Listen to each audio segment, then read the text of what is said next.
All right, welcome everybody. This is What's Up for You, and it's May 11th, 2021. So let's start in the heart, and I want you to actually breathe into the heart space and breathe in as love. Instead of just breathing in love as if it's coming from an external source, breathe in from your totality the love that you already are. So we're breathing in love and we're exhaling in love. And we're breathing inhaling in love and exhaling in love. So 360 degrees from every single aspect of your being. In every single aspect, there is love. It couldn't exist without that. And so we're breathing in from every single aspect of us into the center of the heart and exhaling back to every single aspect of us from the heart.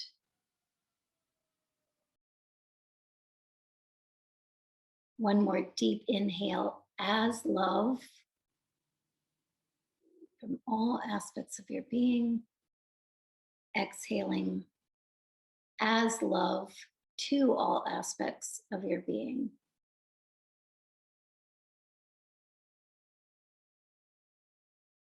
There we go. So let's just sit here for just a second. I want us to really feel us as love, not seeking anything, not looking to find something, not love being an external force or source, but love being what you actually are.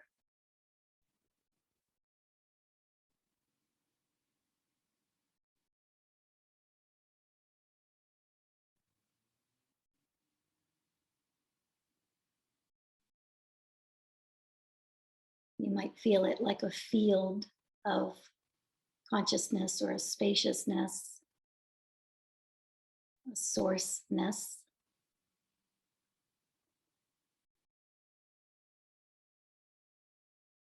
But let's just claim and or reclaim that field of love as what you actually are.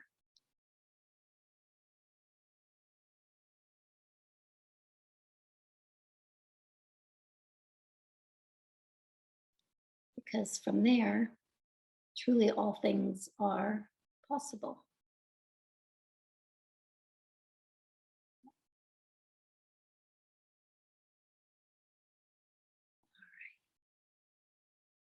When we're ready, we can just open our eyes back up.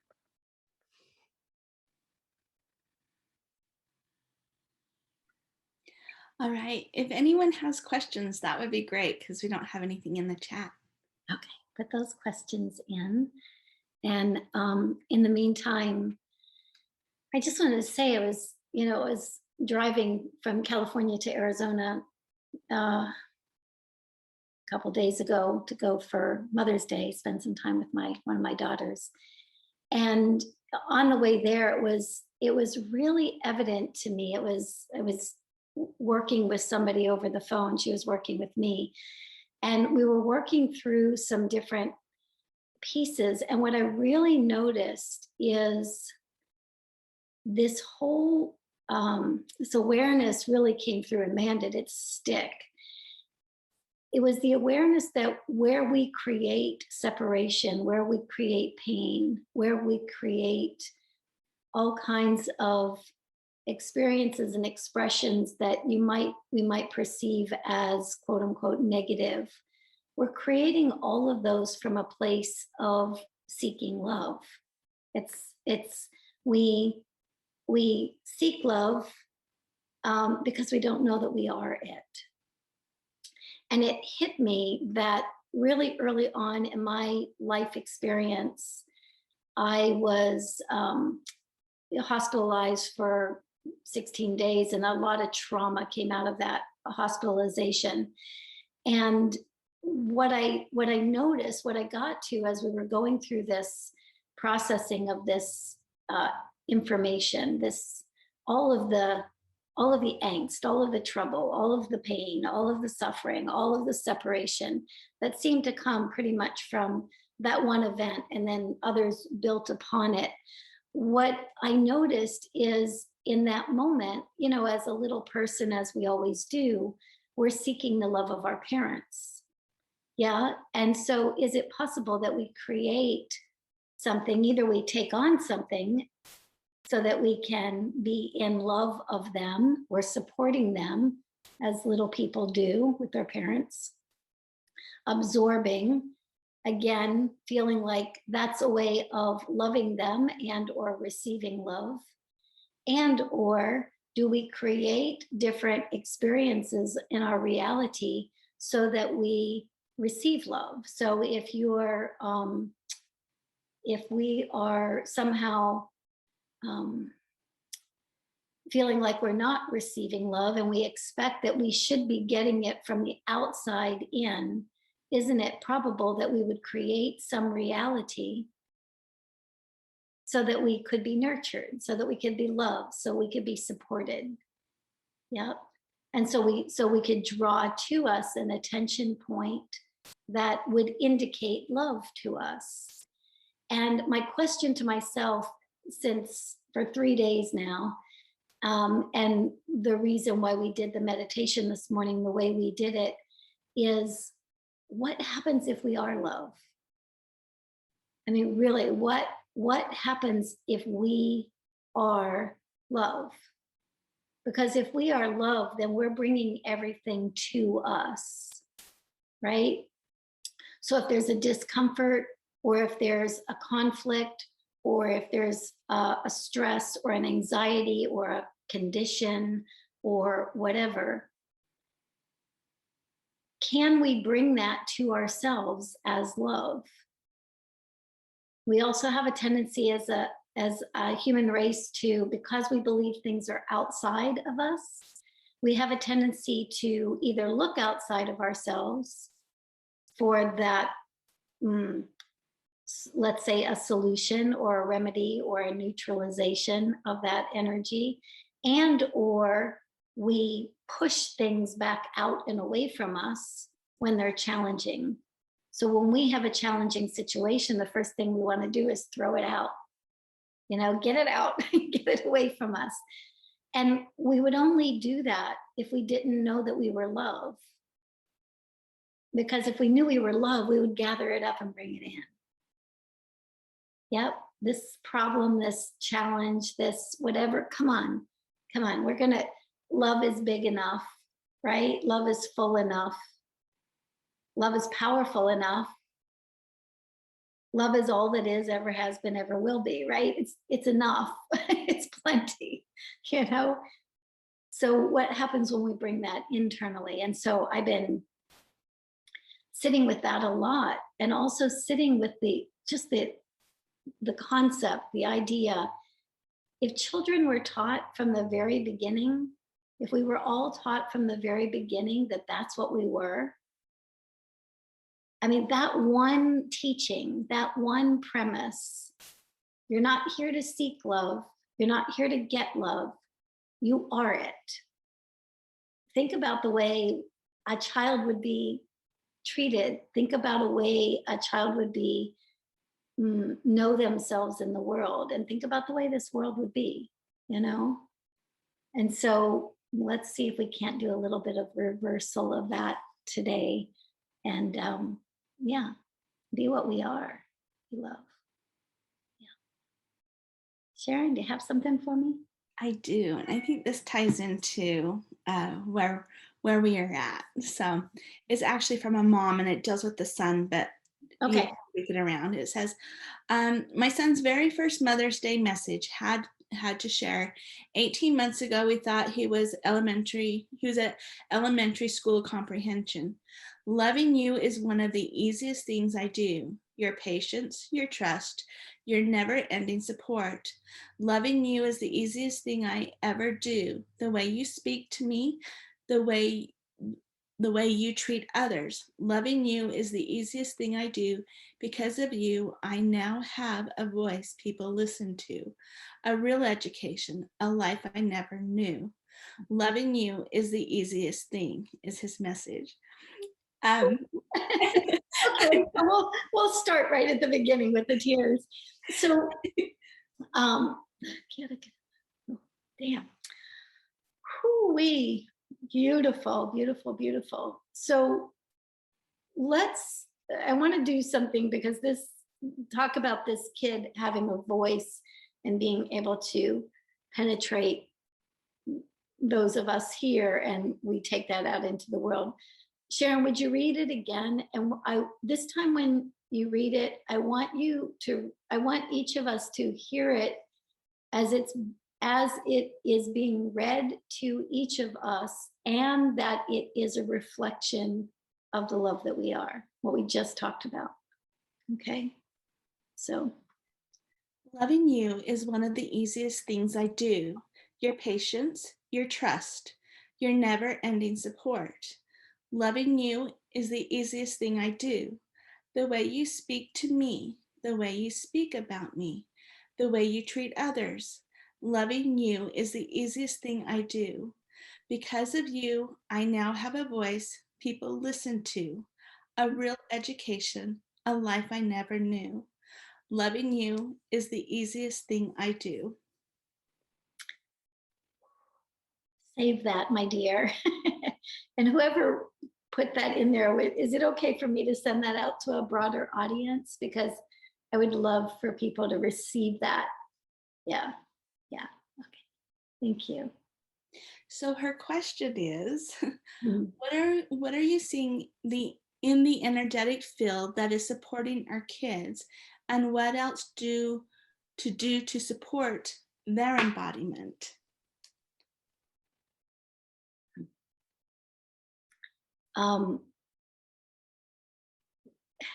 Love yourself the way they love you. It's just really simple.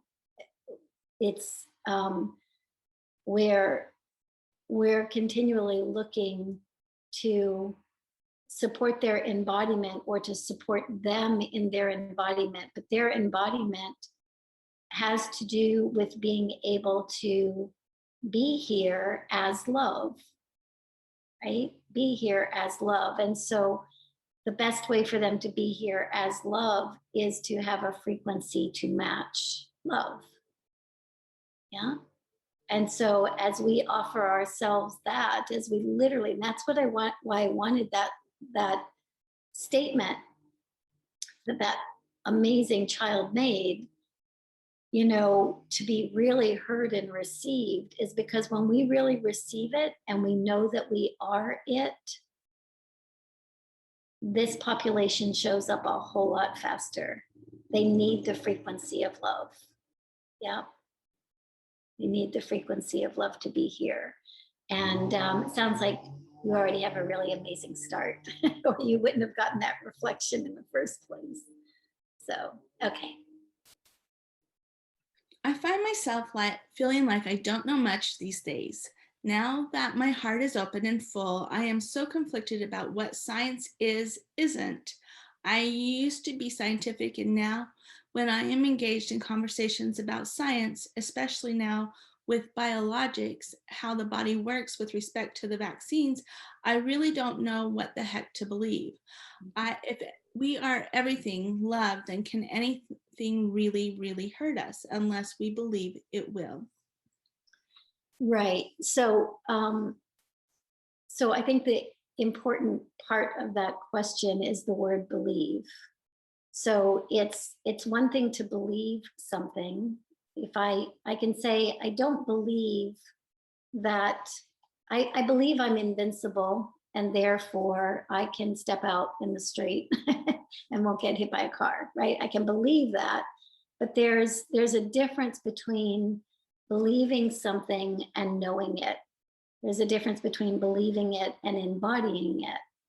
And so what I know, or what I have noticed in my own experience, and is that number one, we're all evolving and everything is evolving. And will there be a time where every single one of us can transmute anything we want to transmute?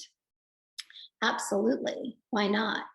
You know, as we're evolving back into knowing what we actually are, what we are in truth, and acting from that place, then yes, there can be all kinds of amazing things that are going to be transformed. And quite frankly, the very fact that we all are evolving, is that in and of itself is transforming all kinds of things from the inside out. You know, part of the reason why things are falling apart is not because of some external source or force, it's because of us. It's because we're evolving, we're demanding something else, right? From the inside out. And so whatever we demand from the inside out, whatever our consciousness is requesting, is then met by the outside. It's not the other way around. It's the outer landscape always reflects the inner landscape. It can't be any other way, because the outer landscape is a projection of the individual and collective. Yep. So yes, at some point we can transmute anything. And I've watched a lot of people transmute all kinds of things in their lives. I've watched all kinds of people heal from all kinds of amazing things, embody and heal, and embody and heal. My question to myself in this moment around the biologics of the vaccine piece is, one, how fully do I actually believe that I am the embodiment of love? How much do I believe that I am an embodiment that could transmute anything, everything? Yeah. And two, if I don't yet fully believe that, or don't fully, let's take the word belief out, if I don't fully know that yet within my own presence, within my own awareness, know myself as that, then what kind of choices do I want to make? You know, it's you know, and whether it's true or not, whether it's fear and another degree of fear and propaganda, another degree of separation energy or not, my question to myself is always, do I want to make it more challenging for myself to know who and what I am, or do I want to make it less challenging for myself? Can I use everything and anything to come to that awareness? I believe so. I believe so. But to me, it's just, I've got so many hours in the day and so much energy, let's say, infinite energy, but in my world anyway, so much to expend in any given day for right now. I want to expend that energy remembering, knowing that I am love. Yep. I want to spend that energy embodying that as fully as I can, and not spending my energy trying to work out. Some of those other, it's like taking in as little as I can into my body, taking in it as far as things that are controversial or things that are polarized. I think a lot of the energy that we're taking in, let's say in a vaccine or in anybody else's choice, is the polarization of that energy. Yeah, I mean, we can look at what's actually in it as well, or supposedly in it, but I'm a not an either or, but a both and kind of girl, which I say over and over again. And so how can we bring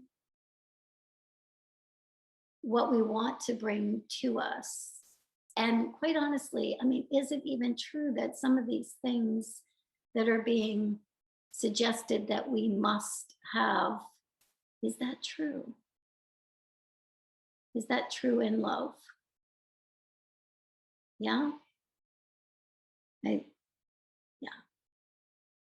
So as far as not knowing or feeling like you know less than you've known before, I think that's a really good sign. You know, it's like, I think it's such a good sign because, you know, what we believe that we know is heavy on the belief and not so much on the knowing, you know, what we believe we know. And I feel like right now in collective human history, we're moving more towards knowing what we know, not just believing what we think we know. Yeah. So if we start there, who knows what's possible? I was looking into a certain foundation's viewpoint on what COVID is, that the virus is an emotional expression, but then the foundation promotes an external device to protect yourself. Mhm. And so I think they're just wondering. Yeah, I get it. So, um, so first, let's go back. Let's go back into the place within each and every one of us that knows. There's a lot of things that we're all trying to figure out,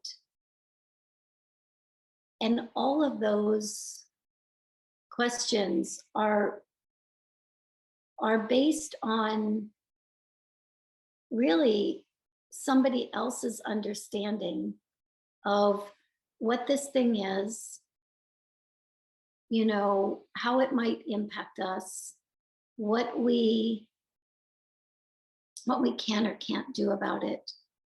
But so let's just sit here for a second in knowing. So if you pull from the totality of your being, every single aspect of you, and there are a lot of them, from all times, all spaces, all realities, all dimensions, all aspects of truth. Yeah, truth itself.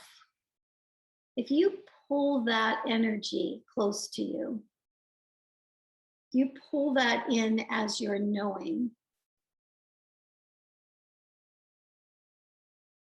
Yeah, right there. So you pull that energy in as your knowing. And regardless of what somebody else says, you're going to follow the path of your own knowing. Yep, you're going to follow your own trajectory. You're some well-respected person that you admire and love and appreciate that says one thing. If that doesn't match with your knowing, please don't follow it. Please don't listen. You know, so this knowing, and the biggest challenge for us as human beings or beings having a human experience is we have been so conditioned from the moment we got here over and over and over again to listen to the external that we really have shut off this knowing that lies within each and every one of us. And so we know, if I asked any of you, are there aspects of you that are challenged? Are there aspects of you that are wounded from childhood? Are there aspects of you that are confused? You'd say, yeah, I know those aspects really well. But doesn't it make sense that if I also asked you, are there aspects of you that know? Are there aspects of you that are the antidote to that healing? I mean, to that crisis? Are there aspects of you? But see, we haven't been conditioned to that part. Nobody told us that that part exists just equally to the part. And so we've paid all of our attention to what does somebody else say? What does somebody else know? What's true for them? And we, especially if they're an authority figure, we have added energy to that.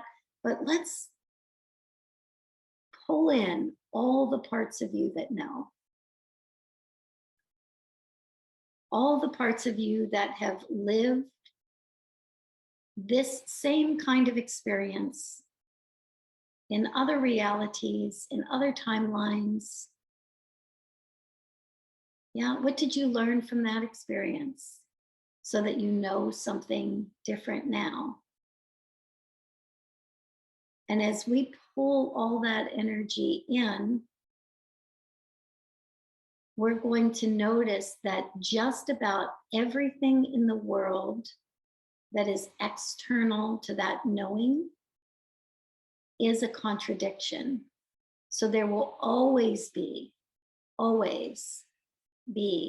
this polarity, right? They believe this, they say this, but they're counteracting it with that. Seems like, right? Seems like a paradox. And it is. Yep. So our job is to pull all of our energy back in that knows and to navigate these paradoxes through our own knowing.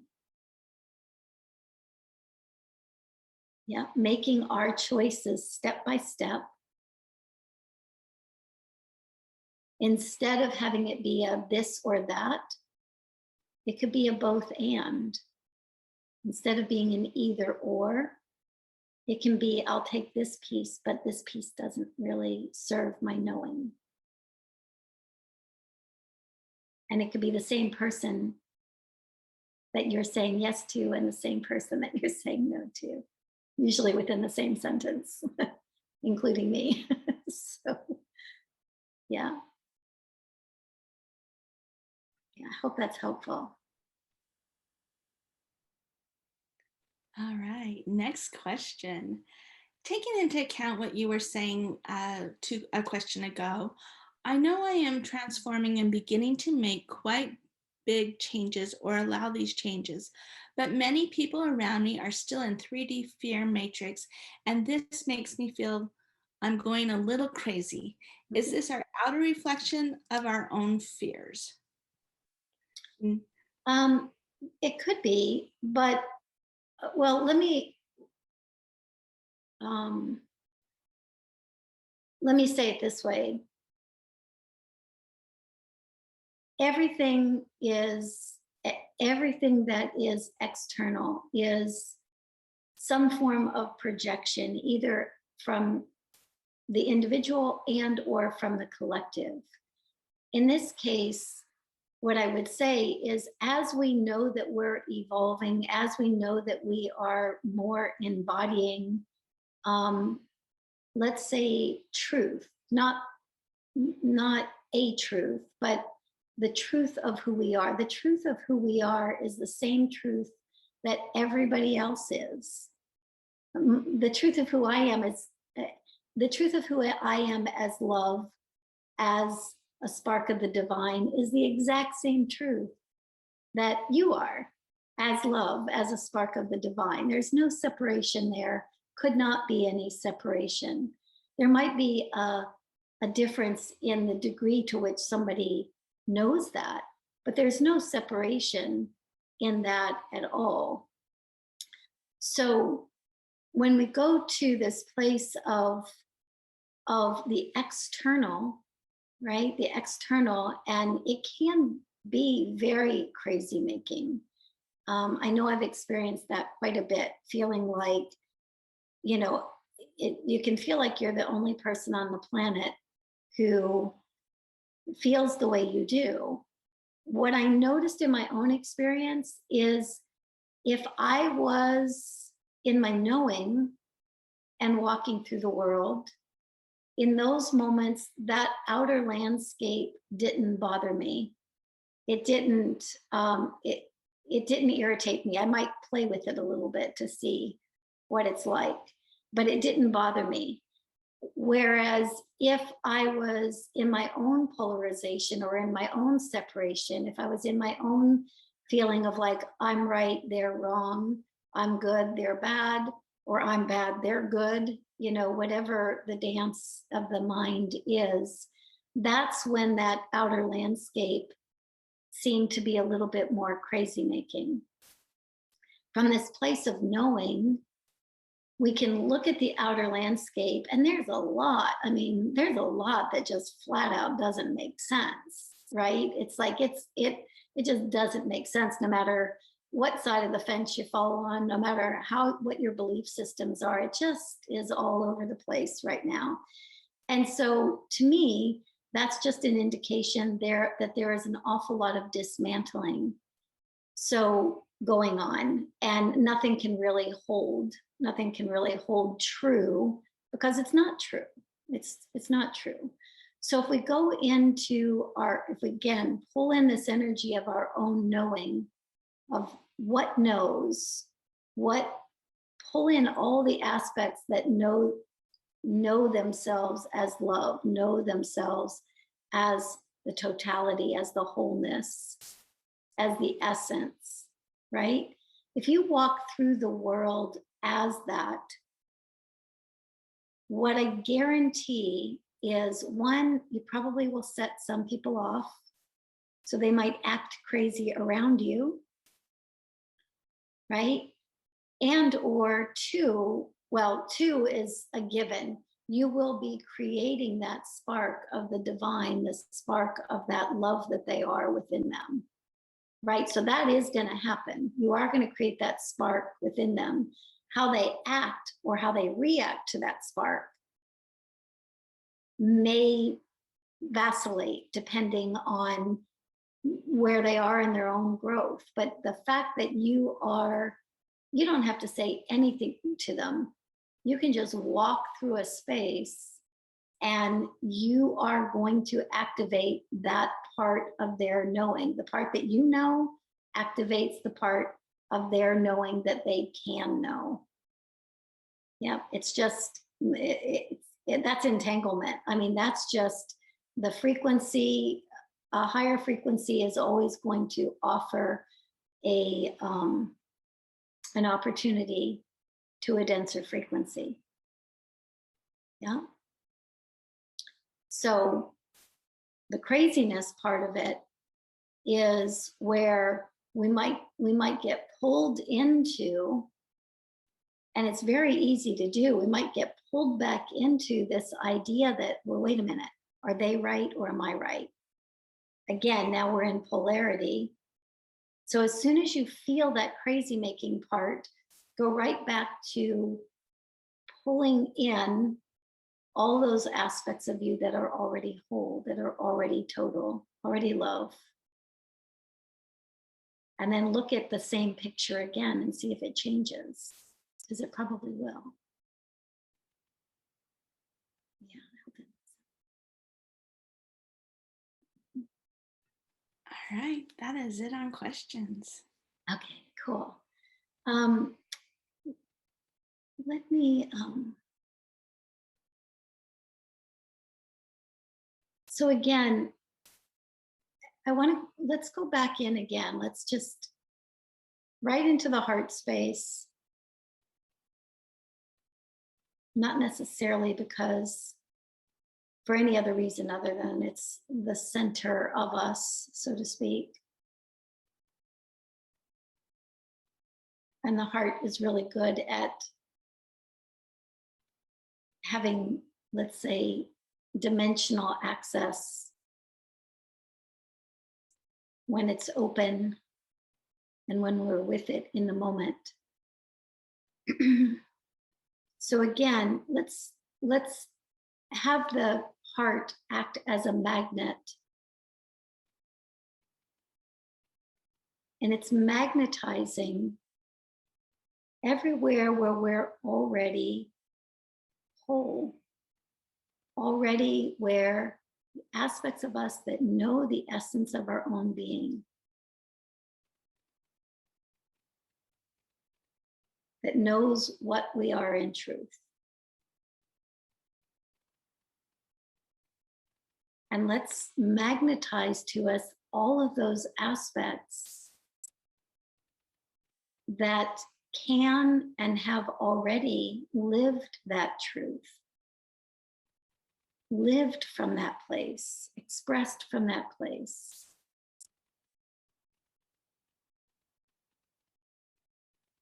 Yeah, draw it in, draw it in, draw it in. And you'll notice the more you even consider that you can draw this energy in, the more the heart relaxes, the more the body relaxes, the more the mind kind of quiets.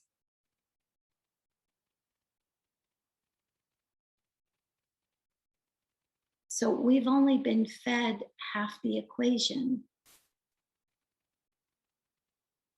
We've only been fed the parts of us that seem to be lacking.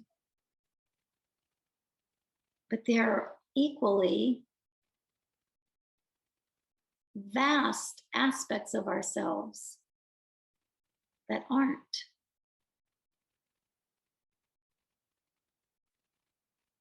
And even the consideration that we could pull that forth, choose it, activate it within ourselves, come to know it with a little bit of practice, with a little bit of, let's say, focused intention, time.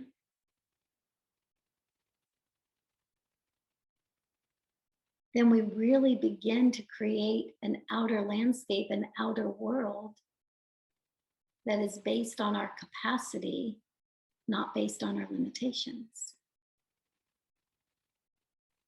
And we know what the world looks like when we base it on our limitations, because that's what's falling apart right now. Yeah.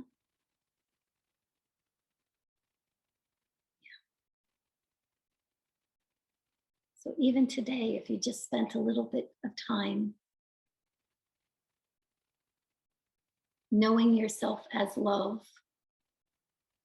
knowing yourself as the essence that you are, knowing yourself in truth. And we don't know that until we start drawing that energy into us, magnetizing it to us.